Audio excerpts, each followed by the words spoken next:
Right now at 6, a Carl Junction organization is ensuring no one spends Christmas alone or hungry. Plus, if you're looking for a place to dispose of your Christmas tree, we've got a list. And as people celebrate Christmas, COVID and the Omicron variant continue to hang over those celebrations. The 4 states' most watched news starts now. The Asbel Foundation held their 7th annual free community Christmas dinner at the Carl Junction Community Center.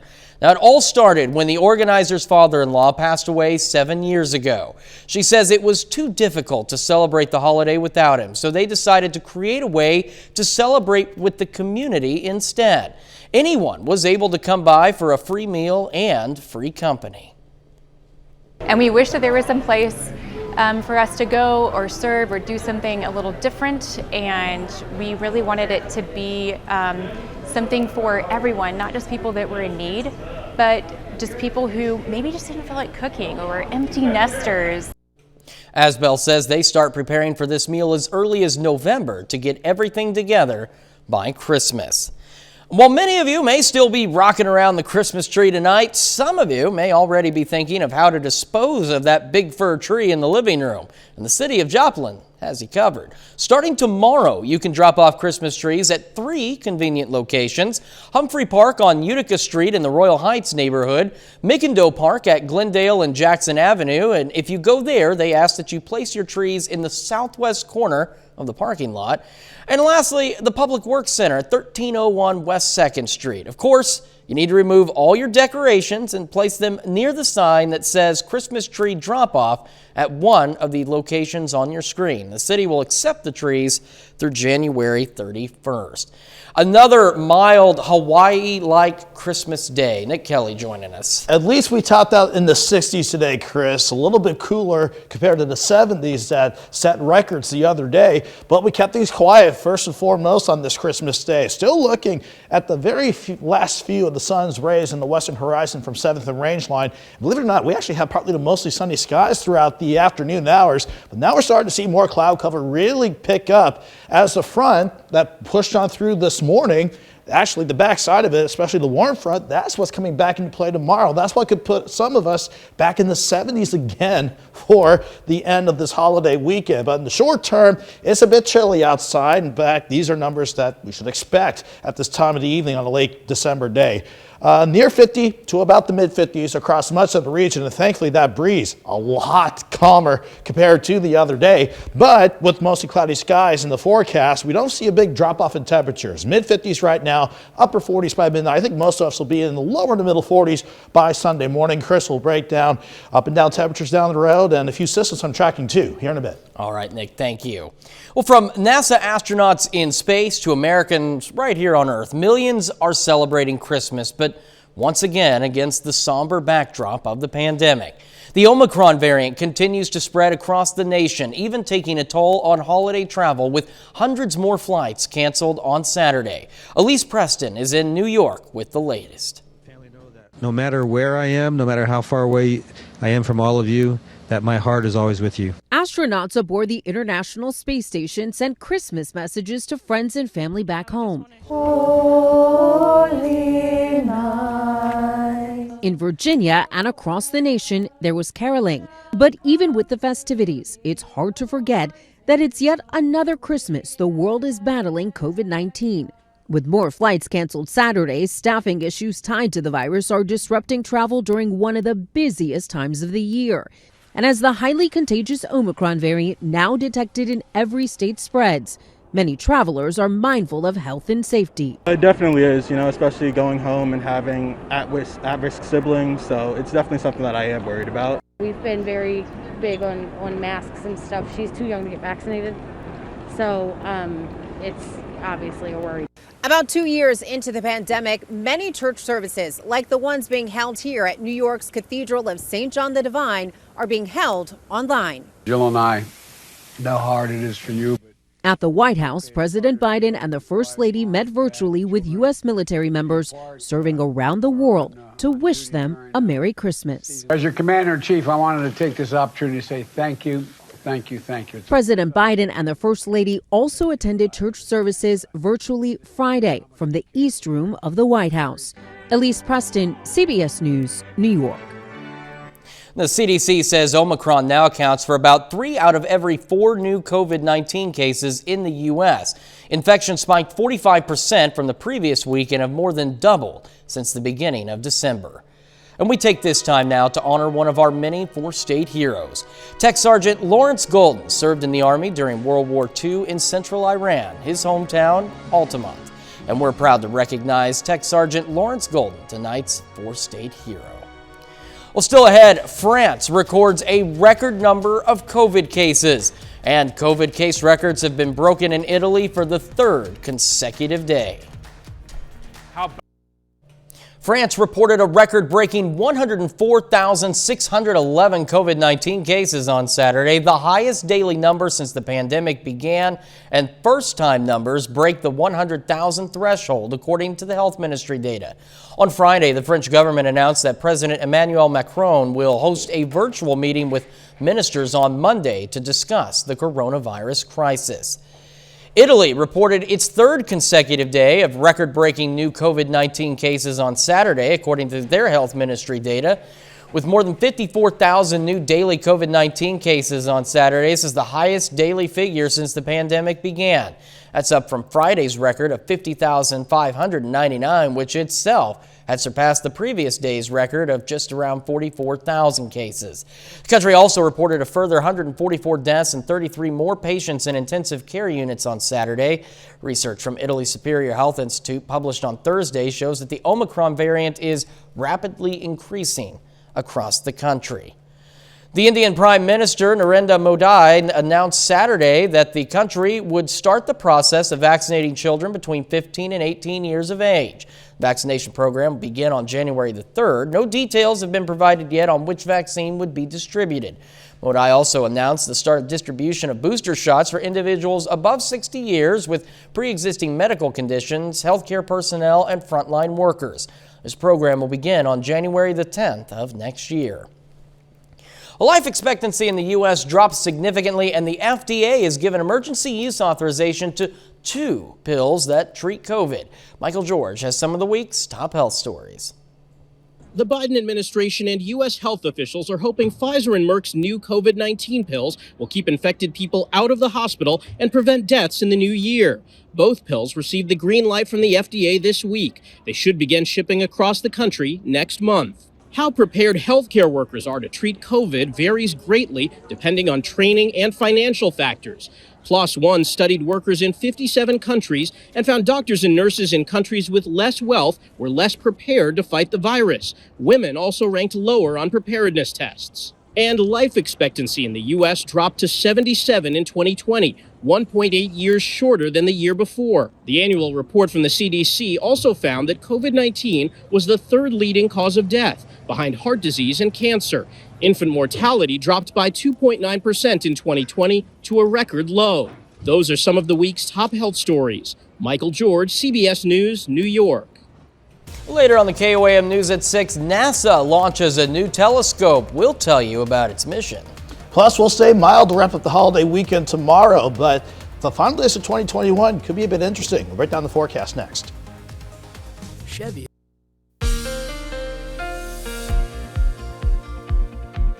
As advertised, we're thankfully a little bit cooler after the record-breaking highs we set on our Christmas Eve, but the numbers still quite mild compared to the norm, which should be in the mid to upper 40s late in this month of December.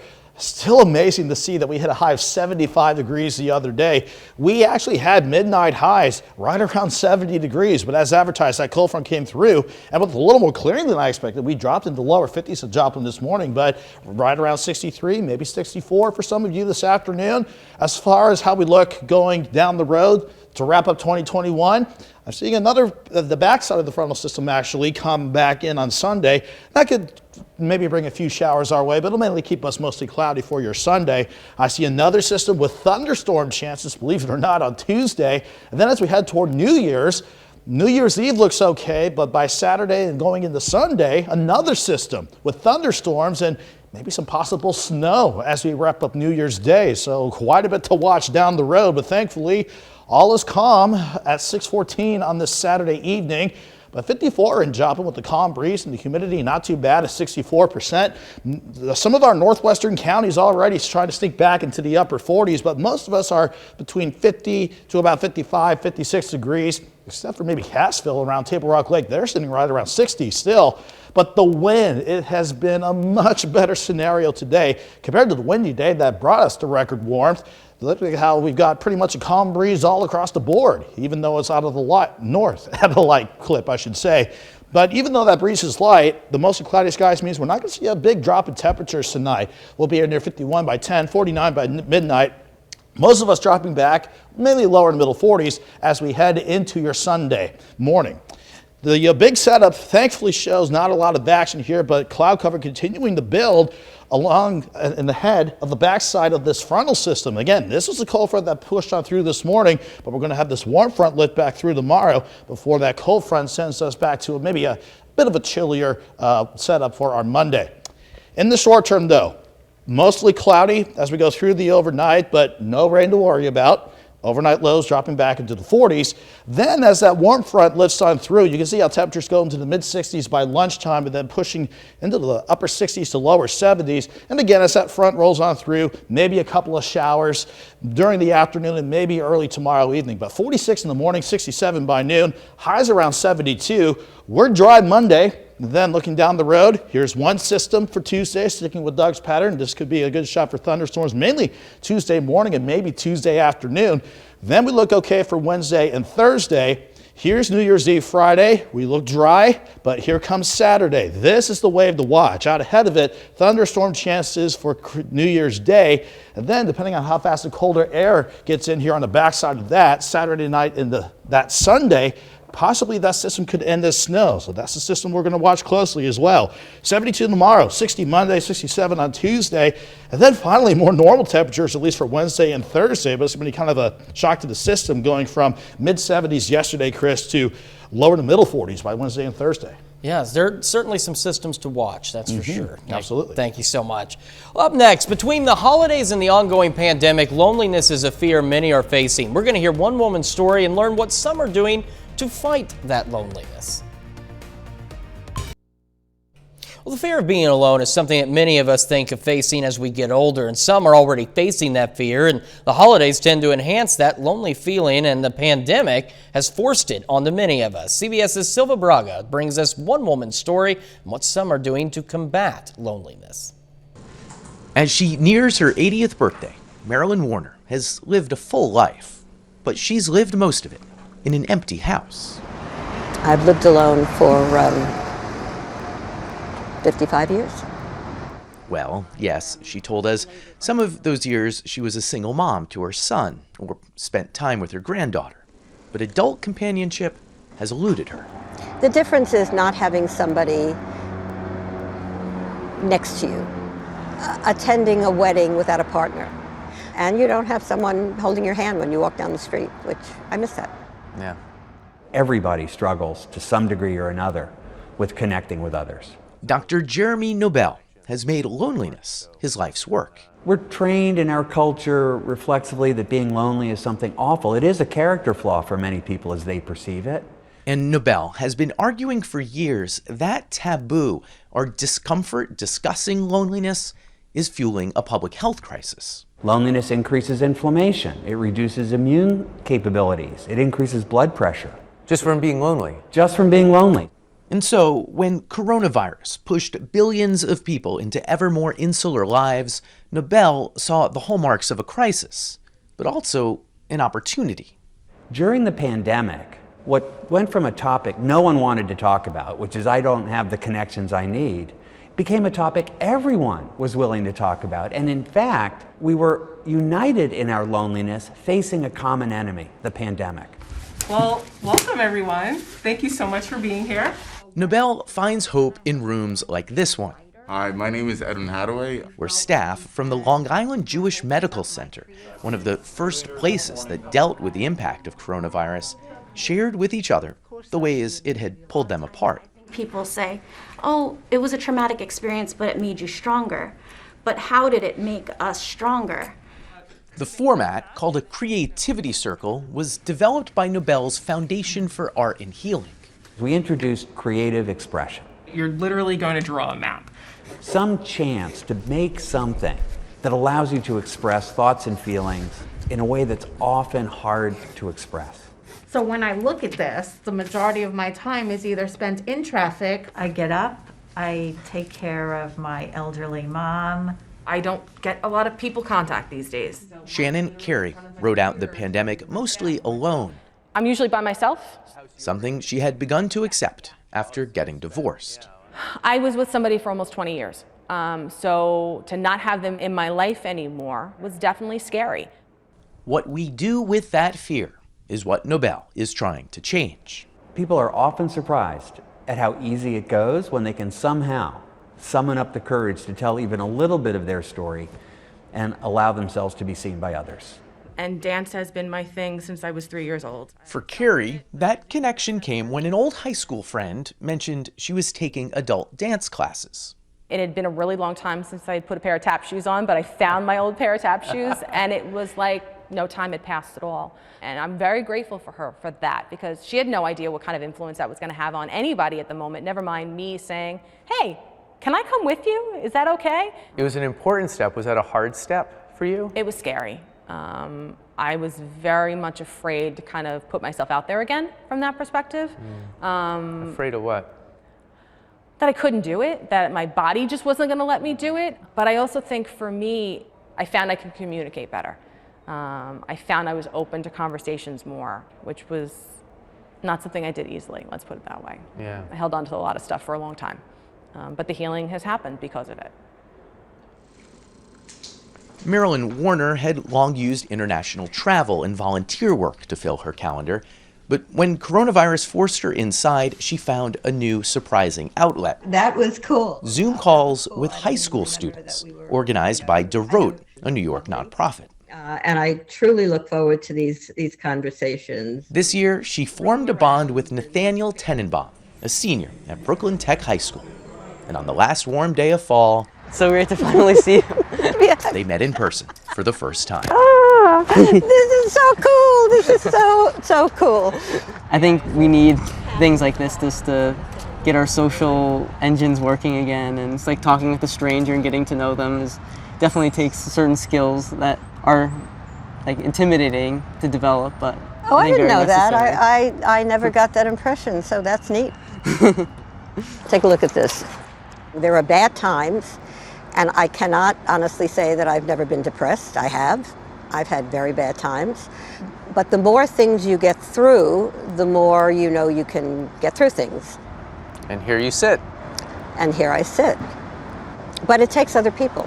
If I had no friends, no relatives, no one to connect with, then it would have been impossible. We got a final check of the forecast next. NASA and the European Space Agency are celebrating the launch of the world's most powerful telescope. The James Webb Telescope departed from Europe's spaceport in French Guinea on Saturday after the telescope left Earth. NASA tweeted a quote saying, "The beginning of a new exciting decade of science climbed to the sky." The science world is hoping it will be able to look deeper into the universe and answer questions about the solar system.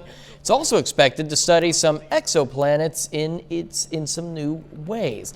I read, too, that it's going to be about 6 months before they actually start to get anything back from this telescope. But still, it's going to be a long way, but it's always exciting. Oh, yeah, well worth the wait. Something else that's interesting, something else that's kind of changing and exciting, this forecast. Yeah, certainly Doug would call the upcoming forecast exciting since we have some actual storm systems to talk about. The first one comes back in for Sunday, maybe a few showers during the afternoon and early evening. Otherwise, mostly cloudy with highs of 72. We'll go 60 Monday, keep things dry. We'll watch for thunderstorm chances with another system on Tuesday, mid-40s Wednesday and Thursday. As we head toward New Year's Eve and New Year's Day, or dry for New Year's Day, but then another system of Doug's pattern could start as thunderstorm chances on Saturday and maybe end as rain and snow on that following Sunday morning. Certainly a busy week ahead. Yeah, a lot to track, but at least in the short term, relatively okay. I'm good with the short term for now. Yeah. We'll look forward to the week ahead. Nick, thank you so much. That's our time for now. We'll see you back here tonight at 10 o'clock, and thanks for making us part of your night.